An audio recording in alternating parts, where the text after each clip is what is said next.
শীতকালে বেগুন ভর্তা হয় না তা কি করে চলবে? আজকে আমাদের ফুডিজ মেম্বাররা সবাই মিলে বেগুন ভর্তা বানানোর প্ল্যান করলাম। তাই কিভাবে বানাচ্ছি রেসিপিটা দেখে নাও। আচ্ছা ভাই, বাদবাকিটা তুই বল যে কিভাবে করা হলো। হ্যাঁ, একটা বড় সাইজের বেগুন নিয়েছিলাম, সেটার মধ্যে একটু ছুরি দিয়ে চিড়ে দিয়ে কাঁটা চামচ দিয়ে ফুটো করে 3 চামচের মতন সর্ষের তেল ভালো করে মাখিয়ে নিচ্ছি।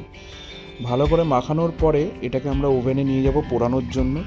ভালো করে চারিদিকটা পোড়াতে হবে, আর পোড়ানোর সময় খেয়াল রাখতে হবে যে কোনো একটা দিক যেন বেশিক্ষণ না পোড়ে, তাহলে বেগুনের ভেতরটাও কিন্তু পুড়ে যাবে। আর ভালো করে যখন পুড়ে যাবে দেখবেন একটু কালো হয়ে গেছে খোসাগুলো, তো তখন আমরা এটাকে নামিয়ে নেব। এবার নামানোর পরে এই যে দেখুন বেগুনের আমার পুড়ে গেছে, এবার এই যে কাঁটা চামচ দিয়ে হালকা করে আমি চাপ দিতে এই পোড়া খোসাগুলো উঠে আসছে। আপনারা এখানে চামচও ইউজ করতে পারেন, চাপ দিলেই উঠে যাবে। এবার এটাকে পরিষ্কার করে নেওয়ার পরে আমরা কাঁটা চামচ দিয়ে একটু শ্রেড করে নিচ্ছি। বেগুন এমনি সেদ্ধ হয়ে গেছিলো পোড়ানোর সময়, শ্রেড করে নিয়ে একটু সাইডে রেখে দেবো। আর কড়াইয়ের মধ্যে 3 চামচ সর্ষের তেল দিচ্ছি। বড্ড বাইকের আওয়াজ হচ্ছে, কিছু করার নেই, বাড়িতেই তো করতে হয় এটা। সো একটু আওয়াজ আসবে। এবার এর মধ্যে আমরা কী দিয়ে দিচ্ছি, একটু কুচনো করা পেঁয়াজ আর একটু রসুন দিয়ে দেবো। ভালো করে এটাকে ফ্রাই করতে থাকবো। একটু লালচে যখন হয়ে যাবে এর মধ্যে আমরা অ্যাড করব কুচনো কাঁচা লঙ্কা আর কুচনো টমেটো দিয়ে আবার বেশ কিছুক্ষণ এটাকে ফ্রাই করব।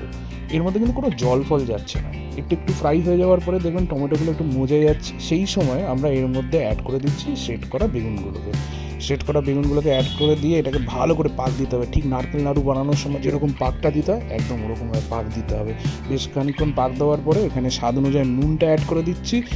আর এটাকে আমরা ভালো করে পাক দিতে থাকবো। এটা দিতে দিতে দেখবেন এটা একটা সুন্দর ফ্লেভার পাবেন, আর ওটাতেই বুঝে যাবেন যে রান্নাটা কত সুন্দর হচ্ছে। এবার উপর থেকে কুচনো করা ধনেপাতাগুলো দিয়ে দিচ্ছি। এটা টেস্টটা আরও এনহ্যান্স করবে, গার্নিশিংয়েরও কাজ করবে।